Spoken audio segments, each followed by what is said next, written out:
நாங்களும் கடைசியாக வந்து ரூமும் புக் பண்ணிட்டோம். எங்கேருந்துனா வண்டர்லாலேருந்து ரூம் புக் பண்ணி இங்கே வந்துட்டோம். பக்கத்தில் தான் இருந்தது. சரி வந்துட்டு லூலு மாலில் ஆல்ரெடி டிக்கெட் புக் பண்ணிட்டோம். எதுக்குன்னு பார்த்தீங்கன்னா வந்து காட்ஜிலா எக்ஸ் காங் தான் புக் பண்ணியிருந்தோம். லூலு மாலுக்கும் சீக்கிரமாக வந்துட்டோம். பார்த்தீங்கன்னா 10 நிமிஷம் லேட் ஆகிடுச்சிங்க.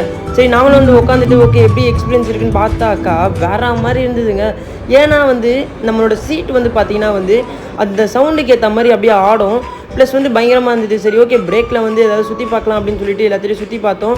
அங்கே பார்த்தீங்கன்னா வந்து ஃபைட்டர் ஃபிஷ்லாம் தனியாக வச்சுருந்தாங்க. பார்க்கறதுக்கே வேறு மாதிரி இருந்தது. பார்த்து முடிச்சுட்டு சரி இது வாங்கலான்னு பார்த்தோம். பார்த்தீங்கன்னா வந்து இங்கேருந்து போகிறதுக்குள்ளே அது எப்படியும் ஹீட்டில் ஏதாவது ஆகிடும் அப்படின்னு சொல்லிட்டு வாங்கவே இல்லை. சரி ஓகே அகைன் வந்து நாங்கள் பார்க்க ஆரம்பித்தோம். அந்த நேரத்தில் பார்த்தீங்கன்னா வந்து வெறித்தனமாக இருந்தது எக்ஸ்பீரியன்ஸு. அந்த சீட்லாம் அடித்து மேலேருந்து ஸ்னோ வருது, அங்கே கத்துனாக்கா அந்த தண்ணிலாம் எகிரி வருது. அதெல்லாம் சூப்பராக இருந்தது எக்ஸ்பீரியன்ஸு. நம்மளோட சென்னையில் வந்து இந்த மாதிரி தேட்டர் வந்து எங்கேயுமே கிடையாது. பட் ஆனால் இந்த எக்ஸ்பீரியன்ஸ் வந்து நீங்கள் பண்ணணும்னு நினச்சிங்கன்னா மறக்காமல் அங்கே போய் பண்ணி பாருங்கள். இது வந்து ஒரு வண்டர்ஃபுல்லான எக்ஸ்பீரியன்ஸு. நாங்களும் படத்தை பார்த்துட்டு ஜாலியாக அங்கேருந்து கிளம்பிட்டோம். பாய்.